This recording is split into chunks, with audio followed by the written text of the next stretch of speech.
Creo que no hay mayor acto de alabanza y de adoración a Dios que escuchar su palabra y obedecerla. ¿Estáis de acuerdo conmigo? Pues en esta mañana, si me lo permitís, vamos a, no sé cómo poner esto que no la líe, vale, así mismo. Espero que la palabra que el Señor ha puesto en mi corazón sea una palabra que sea de alimento para nosotros y que el Señor pueda hablarnos por medio de su palabra. Bien, en esta mañana me gustaría compartir con vosotros una porción de Juan, en el capítulo 8, versículos del 2 al 11, si queréis buscarlo y me acompañáis en la lectura. He dicho Juan, capítulo 8, versículos del 2 al 11. Dice la palabra del Señor así: al amanecer se presentó de nuevo en el templo, hablando de Jesús. Toda la gente se le acercó y se le presentó a enseñarles. Los maestros de la ley y los fariseos llevaron entonces a una mujer sorprendida en adulterio y poniéndola en medio del grupo le dijeron a Jesús: Maestro, a esta mujer se le ha sorprendido en el mismo acto de adulterio. En la ley de Moisés se nos ordenó apedrear a tales mujeres. ¿Tú qué dices? Con esta pregunta le estaban tendiendo una trampa para tener de qué acusarlo. Pero Jesús se inclinó y con el dedo comenzó a escribir en el suelo. Y como ellos le acosaban a preguntas, Jesús se incorporó y le dijo: aquel de vosotros que esté libre de pecado, que tire la primera piedra. E inclinándose de nuevo, siguió escribiendo en el suelo. Al oír esto, se fueron retirando uno tras otro, comenzando por los más viejos hasta dejar a Jesús solo con la mujer, que aún seguía allí. Entonces se incorporó Jesús de nuevo y preguntó: Mujer, ¿dónde están? ¿Ya nadie te condena? Nadie, Señor. Tampoco yo te condeno. Ahora vete y no vuelvas a pecar. Que el Señor bendiga su palabra. Para darle un poco de contexto a este pasaje y un poco intentar sacar el máximo, la máxima esencia, aprendizaje de este pasaje está dentro del Evangelio de Juan, pero es muy curioso porque cuando te pones a investigar un poquito, hay algo que sorprende. Este pasaje se conoce como un pasaje espurio, es decir, como un pasaje no canónico. Y ahora es cuando mucha gente dice, ¿cómo? Sí, pero tiene su explicación. Algunos eruditos de la alta crítica, y ahora explicaré lo que es la alta crítica, dicen que este pasaje es posterior a la escritura de Juan. Es decir, en los manuscritos del griego, del original más antiguos que tenemos, que son los manuscritos sinaíticos del Códice Vaticano y del Códice Alejandrino, del siglo III y IV respectivamente, este pasaje no aparece.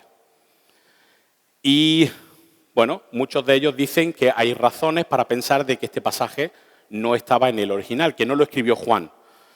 Así que, ¿por qué? Porque la alta crítica, que voy a explicar qué es, dice que no es un pasaje escrito por Juan. La alta crítica es, a través de estudiosos críticos de la Biblia que buscan investigar su origen literario, sea bíblico, clásico, bizantino o medieval, se enfocan en la fuente del documento para determinar quién lo escribió, cuándo lo escribieron y dónde fue escrito. Así que con esas premisas, los grandes eruditos de la alta crítica dicen que no es original.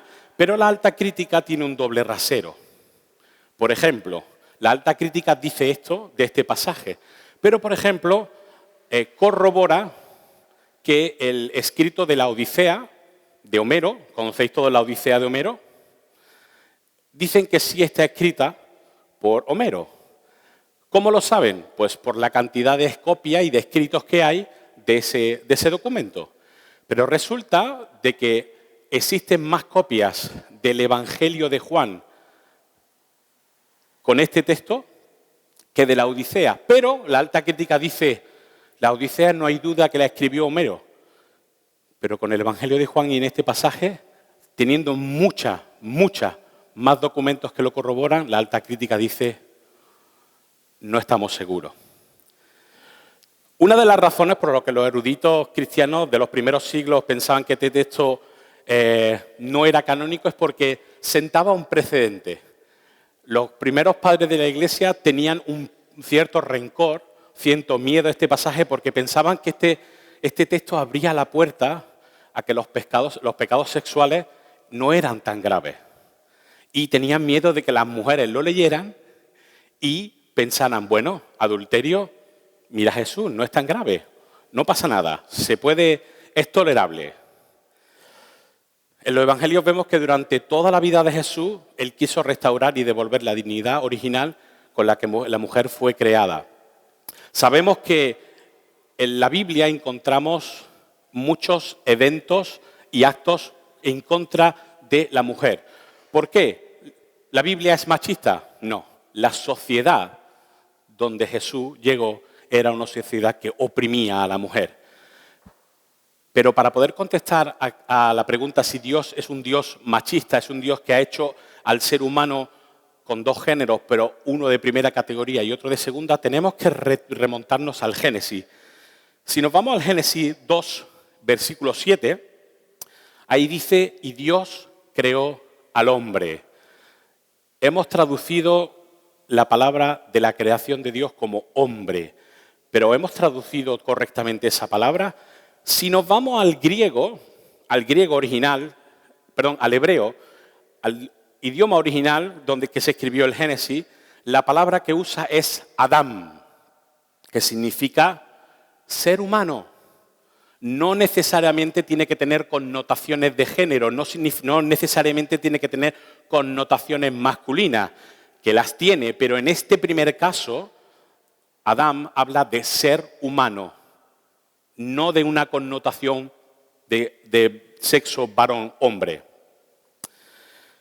En el griego es más explícito. Si miramos la Septuaginta, la última vez que estuve aquí expliqué que la Septuaginta es el documento griego de la traducción del Antiguo Testamento que traducen 70 eruditos para poder tener una copia que poder leer después de haber estado en Babilonia exiliados 400 años. El hebreo se queda como un idioma litúrgico y ya no lo pueden leer y entonces se traduce al griego, que es como el inglés hoy. La palabra hombre, que nosotros hemos traducido en griego, es anthropos, que significa literalmente ser humano. Y los griegos tienen una palabra para hombre, que es andros. Si el texto original hubiera querido decir, y Dios creó al hombre varón, no hubiera puesto anthropos, hubiera puesto andros, que significa hombre varón. Es decir, ¿por qué explico todo esto que es un rollo? Porque quiero dejar claro el marco de que Dios crea al hombre y a la mujer en igualdad de condiciones. Y lo que Jesús hace en este pasaje con esta mujer es un reflejo de su ministerio. Jesús viene a levantar a la mujer oprimida, a una mujer que no estaba siendo tratada con dignidad.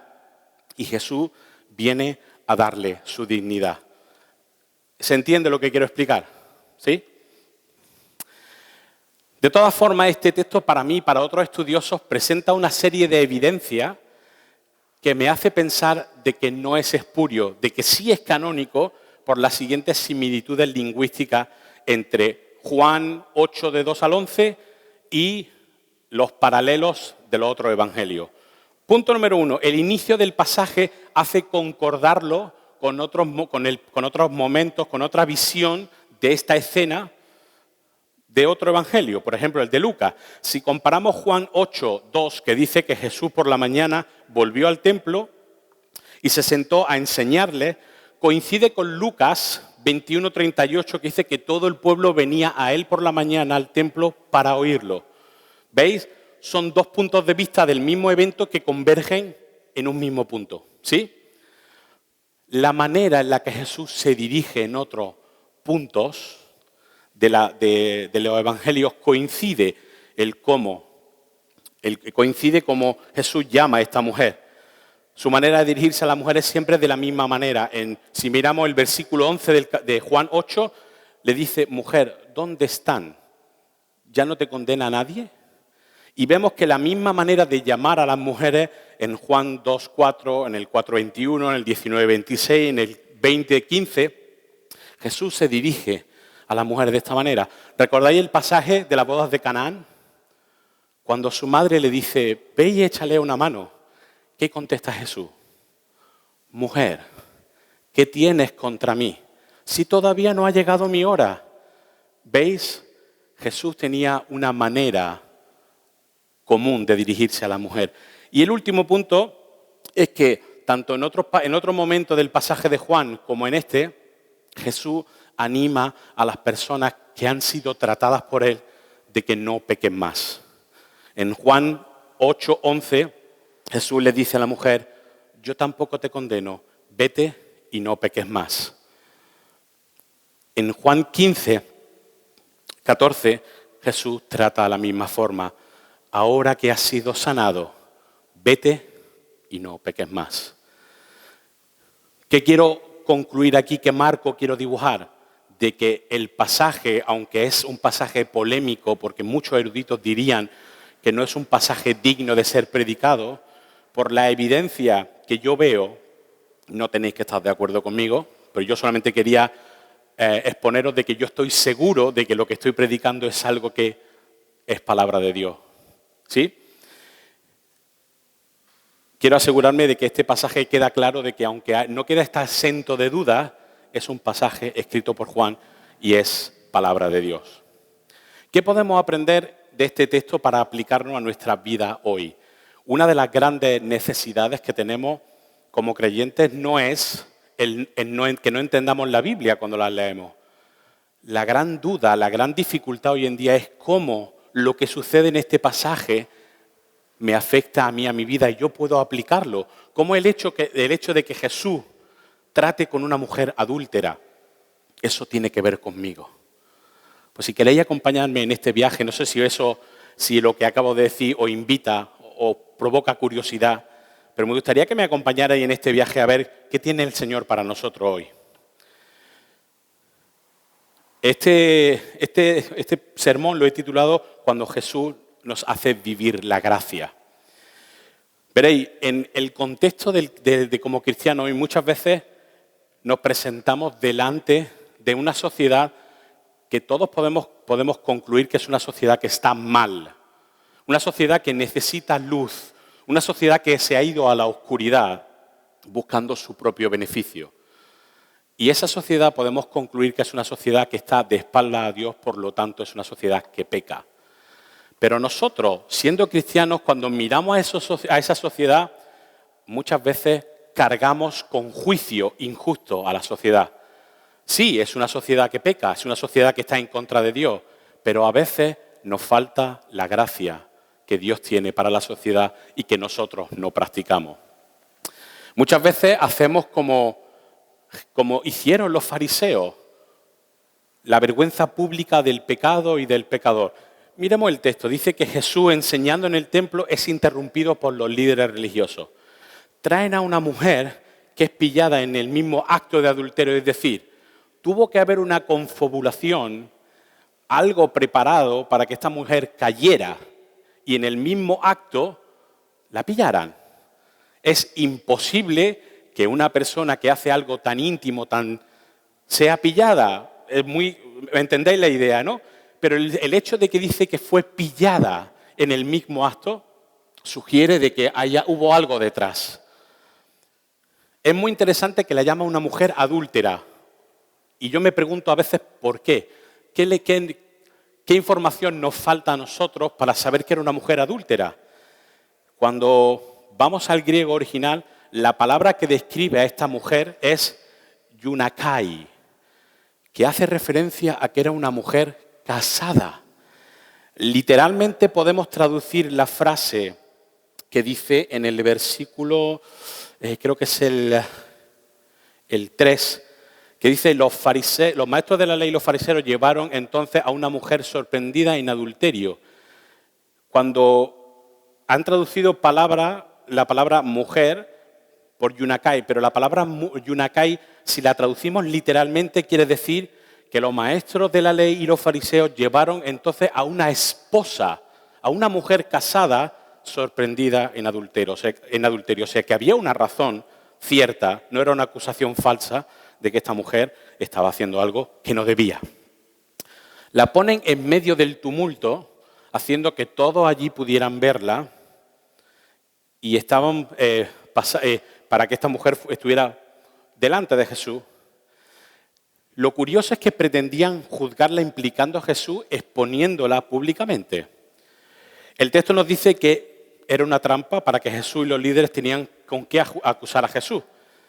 Pero la sensación que da es que los líderes no tenían ningún interés en tratar el pecado de esta mujer. No tenían ningún interés en tratar a esta mujer y les daba igual el dolor y la vergüenza que esta mujer pasara, porque esta mujer era un objeto para acusar a Jesús. ¿Me explico? ¿Veis el contraste? No había interés en esta mujer, no había interés en juzgarla, sino había interés de utilizarla para condenar a Jesús, para acusarle. ¿Por qué digo esto? Porque si miramos Deuteronomio 22 y 24 y Levítico 20:10, lo que dice la ley mosaica es que cuando eso sucedía, había que llevar a la mujer y al hombre pillados en adulterio delante de las autoridades del pueblo. La pregunta es, ¿dónde estaba el hombre que estaba fornicando y adulterando con esta mujer? Solo traen a la mujer delante. ¿Y el hombre dónde está? Incumplen la propia ley con el objeto de poner a Jesús en una situación muy comprometida y así tener de qué acusarle. ¿Por qué estoy describiendo esto? Porque a menudo como creyentes tenemos la misma forma de proceder con los no creyentes. Miramos a la sociedad. En esta sociedad hay muchas maneras en que la gente peca. Hay mentirosos, hay asesinos, hay ladrones, hay adúlteros, hay fornicarios, hay personas con adicciones, hay personas con desviaciones sexuales. Y cuando nosotros como creyentes lo vemos, lo primero que hacemos es juzgar con crudeza y ligereza a los que no tienen un conocimiento de pecado. Queremos estar en una posición correcta para poder juzgar porque tenemos de nuestra parte la ley de Dios y la moral divina y creemos que eso es suficiente para juzgar. Pero no recordamos las propias palabras de Jesús. Acompañadme a Mateo 9, del 11 al 13. La situación es Jesús está comiendo con unos pecadores y los fariseos preguntan, ¿por qué come tu maestro? Le pregunta a uno de los discípulos, ¿por qué come tu maestro con recaudadores de impuestos y pecadores? Y al oír esto Jesús les contestó, no son los sanos los que necesitan de médico, sino los enfermos. Pero vayan, aprendan lo que significa misericordia quiero y no sacrificio, porque no he venido a llamar a justos, sino a pecadores. ¿Por qué como cristianos somos tan ligeros a la hora de condenar a los pecadores cuando Jesús no lo hacía? ¿Por qué como cristianos nos arrojamos a juzgar cuando no nos corresponde, cuando ni el mismo Jesús lo hacía? ¿Sabéis? Hay una manera aún muy de moda para juzgar el pecado de la sociedad y son las benditas redes sociales. Hay gente que se dedica a poner lo que piensa sobre la teología, sobre cómo practicar el ser cristiano, ponen sus pensamientos en redes sociales. Y hay veces que eso hace reaccionar a la gente que no es creyente. Y la gente comenta cosas. Y hay por ahí alguna gente, que incluso son un poco famosillas, que azuzan a sus seguidores en contra de estas personas. Cuando estamos olvidando las propias palabras de Jesús. Porque no he venido a llamar a justos, sino a pecadores. Yo me pregunto con todo esto, ¿tenemos que tener misericordia? ¿Tenemos que dejar de mirar con juicio hacia un mundo que necesita a Cristo? Yo creo que sí. Yo creo que necesitamos tener menos dedo acusador y más mano que ofrece ayuda. ¿Por qué? ¿Por qué digo esto? Porque cuando acusamos y miramos lo que están haciendo los demás, perdemos de vista nuestro propio pecado. No estamos exentos como cristianos del pecado. ¿Eso lo tenemos claro? Si como cristianos pensamos de que nuestra posición de creyente me hace estar justificado delante de Cristo, entendedme lo que estoy diciendo, lo estamos. Pero yo no puedo utilizar el hecho de que estoy cubierto por la sangre de Cristo como una manera de hacer lo que me da la gana. No es coherente. Miremos el pasaje. Dice que quisieron poner a Jesús en una situación comprometida y al preguntarle, maestro, esta mujer ha sido pillada en el mismo acto de adulterio, mira lo que dice la ley mosaica. O sea, le argumentan a Jesús con algo válido. Mira, esta es la ley dada por Dios por medio de Moisés. ¿Tú qué piensas?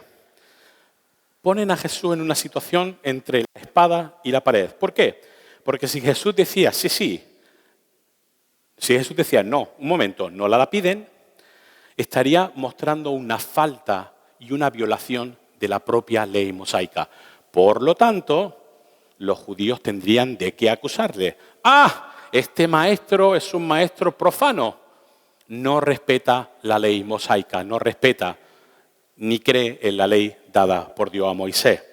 Pero si por lo contrario Jesús apoyaba que esta mujer debía ser lapidada, rompía la ley romana, que impedía que ningún judío pudiera ejecutar a otra persona. ¿Recordáis que los fariseos, cuando se presentan delante de Pilatos con Jesús, Pilato le dice, yo no encuentro falta en este hombre, haced con él lo que queráis? Y los fariseos dicen, nosotros por la ley romana no podemos ejecutarlo, solo tú puedes hacerlo. ¿Lo recordáis? Si Jesús hubiera apoyado la lapidación, hubiera caído en la trampa. ¿Veis? En la situación tan delicada que ponen a Jesús, yo no me querría ver en esa situación.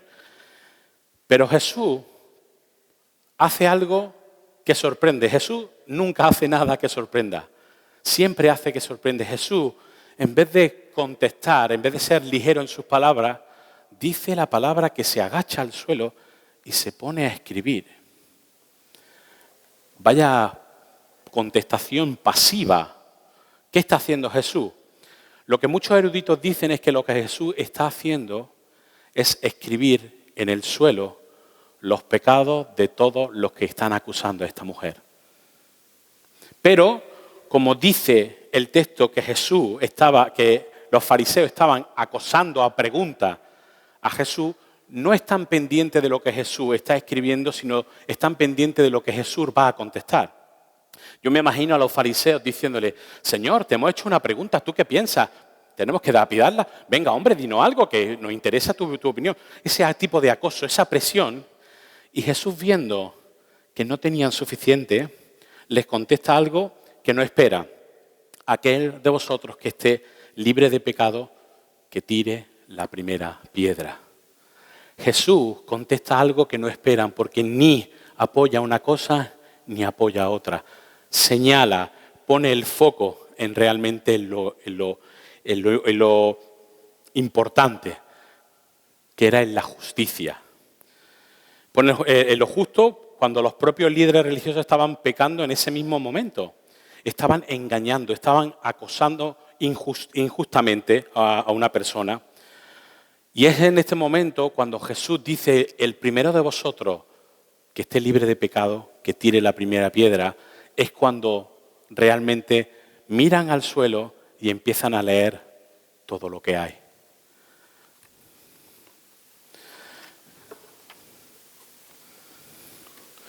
Como creyentes, cuando miramos esta situación, nosotros perdemos de vista nuestros propios pecados por pensar que moralmente podemos juzgar a los demás y que por ser creyentes estamos justificados. Acompañadme a Mateo 7, del 2 al 5. Las propias palabras de Jesús dicen, porque tal como juzguen, se les juzgará. Y con la medida que midan a otros, se les medirá a ustedes. Porque, ¿por qué te fijas en la astilla que tiene tu hermano en el ojo y no le das importancia a la viga que está en el tuyo? ¿Cómo puedes decirle a tu hermano, déjame sacarte la astilla del ojo, cuando ahí tienes una viga en el tuyo? Hipócrita, saca primero la viga de tu propio ojo y entonces verás con claridad para sacar la astilla del ojo de tu hermano. Cuando yo miro al mundo, cuando yo miro a la sociedad y solo puedo ver pecado, pecado, pecado, pecado, pecado, con una mirada crítica de juicio, lo que estoy haciendo es perder de vista quién soy yo. Yo, por ser creyente, no soy perfecto. He sido perfeccionado, pero es algo que empieza hoy y terminará el día que el Señor nos perfeccione. Yo, por ser creyente, no estoy en posición de poder juzgar nada. Déjame hacerte una pregunta. ¿Qué haces tú cuando nadie te mira o cuando tú piensas que nadie te mira?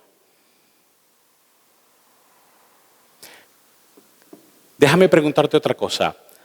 Si tú piensas que hay un impuesto injusto y en la declaración de la renta te puedes ahorrar de una manera fiscal el no pagar ese impuesto y quedarte con ese dinero porque es tuyo, ¿qué haces tú?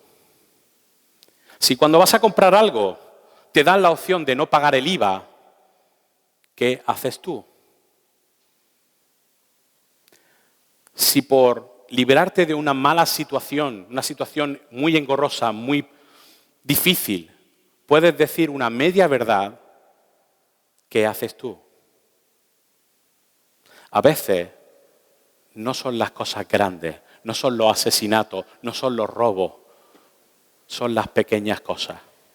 Para Dios el pecado es como coger en esta pantalla y tirar tinta negra. Da igual que tires una pequeña gotita que tires un bote entero. La pantalla se queda manchada para siempre. El pecado hace el mismo efecto en nosotros. Da igual que sea algo pequeñito o algo muy grande. Para Dios es algo inaceptable. Y esto, mi querido hermano, es por la razón por la cual Dios tiene más misericordia con aquellos que pecan, pero no conocen la ley de Dios, que con aquellos que pecamos y conocemos la ley de Dios. La diferencia es que somos conscientes y somos conocedores y conscientes de lo bueno y de lo malo. Cuando uno peca sabiendo lo que la ley de Dios dice, Dios tiene menos misericordia que con aquellos que están pecando mucho más a nuestro ojo. Ya lo decía Lutero. Lutero decía que si vas a pecar, peca fuerte, porque delante de los ojos de Dios es la misma cosa. Pero mis queridos hermanos, necesitamos tener en perspectiva que mirando al mundo, nosotros también somos pecadores. No somos diferentes a ellos, solo que tenemos al Señor en nuestra vida. Y cuando Dios nos mira, no nos ve a nosotros, sino ve a su propio Hijo. Y necesitamos decirle eso al mundo. Necesitamos darle esa buena noticia al mundo. Puedes romper con tu pecado, con Cristo en tu vida. Estaréis conmigo de que la historia final termina con algo sorprendente. Jesús dice esto a los fariseos y dice el texto que poco a poco, desde el más joven hasta el más viejo, fueron abandonando el lugar. No se quedaron solos porque dice que el sitio donde Jesús estaba enseñando estaba la gente, solo que la gente que estaba acusándolas es la que se va. Y Jesús deja de escribir, se incorpora y le pregunta, ¿dónde están? ¿Ya no te condena nadie? Y ella dice, no, nadie, Señor. Seguramente ella estaba más sorprendida que nadie. Ella, siendo judía, sabiendo lo que la ley mosaica enseñaba, estaba más sorprendida que nadie. Seguramente que cuando la pillaron, ella pensó, hasta aquí han llegado mis días. Hasta aquí han llegado mis días. Hoy se acabó mi vida. Pero cuando ve que todos los que le acusan se van y se queda solo con Jesús, yo me imagino esta mujer pensando, bueno, ¿y ahora qué va a ser de mí?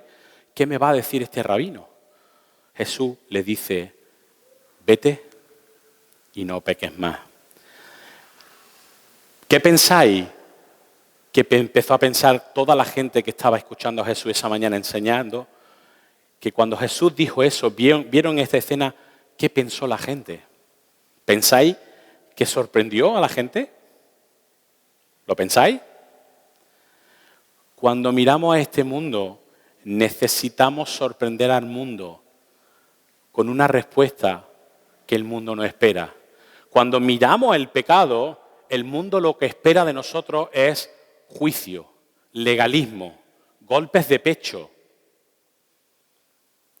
Pero mirando el ejemplo de Jesús, Jesús administra gracia. Y la gracia, por simple definición, es otorgar aquello que no se merece. Ni yo, que creo que soy un ferviente seguidor de Jesús, ni tú, que eres un ferviente seguidor de Jesús, mereces la gracia de Cristo. ¿Por qué? Porque es inmerecida. ¿Por qué? Porque no hay nada que tú puedas hacer para ganar esa gracia. Por lo tanto, tanto para los que no creen como para nosotros, es inmerecida. Como creyentes es necesario que imitemos a Jesús siendo instrumentos de la gracia de Dios para los que no le conocen. Yo quiero animaros en esta mañana a que podamos hacer una mirada crítica hacia nosotros y poder pensar en cómo yo puedo ser un instrumento de la gracia para este mundo. ¿Cómo puedo ser ese instrumento en las manos de Dios para impartir gracia? ¿Por qué? Porque como ya he explicado, este mundo es un mundo que está roto. Un mundo que es imposible arreglar. Solamente hay una persona que puede restaurarlo. Y ese es Jesús. Jesús decidió venir a este mundo en forma de hombre para vivir nuestra experiencia y morir en la cruz. Para que tú y yo hoy gocemos de esa gracia inmerecida. Yo no sé cuántos de vosotros que estáis aquí conocéis de manera experimental, habéis experimentado esta gracia, pero si no la has experimentado, esta mañana, hoy, aquí y ahora, es un buen lugar para tomar esa decisión de empezar a experimentar esta gracia. Me gustaría terminar esta mañana, esta reflexión, con 3 cositas que nos podamos llevar para esta semana y que os animo, y me animo también a mí mismo a que podamos implementarla. La primera es que sé como Jesús, no como los fariseos. Abraza al pecador. Yo sé que es muy difícil, porque es muy fácil dejarte guiar por lo que una persona hace y por medio de lo que la persona hace, evaluar a esa persona. Si una persona normalmente bebe, ¿cómo llamo a esa persona? Un borracho. Si esa persona miente, ¿cómo llamo yo a esa persona? Un mentiroso. Pero ¿soy yo capaz de abrazar a un borracho? ¿A un mentiroso? ¿A un adúltero? ¿A un ladrón? Jesús lo hacía. Comía con ellos, estaba con ellos y los abrazaba. Pero eso sí, abraza al pecador, pero rechaza el pecado. Deja claro que lo que nosotros, como seguidores del Señor, como seguidores de Jesús, no podemos tolerar el pecado. ¿Por qué? Porque eso no agrada a Dios. Yo te animo en que esta semana tú pienses en cómo puede ser ese Jesús para otro. Déjame también animarte a que no juzgues el pecado de nadie como grande o pequeño, sino piensa en los tuyos, especialmente en los que haces cuando piensas que nadie te ve. Algo que hemos perdido en nuestra liturgia, que en algunos estratos del cristianismo, por ejemplo, los reformados sí tienen, es en los tiempos de culto el tener tiempo para el perdón de pecados. una autoexaminación. Y cuando tomamos la Santa Cena, ese tiempo de autoexaminación existe. Porque Pablo dice que el que come y bebe la sangre y el cuerpo de Cristo indignamente, con juicio come y bebe para sí. Necesitamos ponernos constantemente en revisión y decir, Señor, ¿qué hay en mi vida que está faltando? ¿Qué hay en mi vida que necesita de tu perdón? Porque yo no soy diferente, porque yo necesito de ti. Si como cristiano nuestro estatus sería ser cristiano para dejar de pecar, ¿para qué necesito un Dios? ¿Para qué necesito un Salvador? Yo necesito un Salvador aún cuando mi vida parece piadosa, cuando mi vida parece que es seguidora de Dios, aún así mi vida necesita 100% de Dios. Y déjame decirte la última cosa, y es que pídele a Dios en esta semana cómo puedes ser ese instrumento de gracia con pecadores y cómo puedes ayudar, amar, orar, hablar con amor a alguien que conoces que vive un estilo de vida pecaminoso. Yo no sé cuántos de vosotros tenéis evidencia, conocéis gente, seguro que sí, porque todos tenemos gente a nuestro alrededor así, que tienen un estilo de vida que a Dios no agrada. Yo tengo una vecina en mi bloque que es lesbiana. Y me encanta cruzarme con ella porque es una mujer muy agradable. Intento no tener prejuicios por el estilo de vida que ella ha tenido. ¿Sabes lo que pienso? Cuando la veo, lo que pienso es, ella necesita experimentar el amor de Dios. No porque esté enferma, no porque sea lesbiana, sino porque es una persona rota y necesita experimentar esta gracia que el Señor nos administra a nosotros. Te animo en esta mañana a que puedas tener estas 3 cosas que puedas experimentar esta semana. Y también quiero decirte una cosa. Cuando veamos el pecado en el mundo, no sea la primera persona en tirar la piedra. Sé la primera en arrojarla al suelo. Que el Señor os bendiga.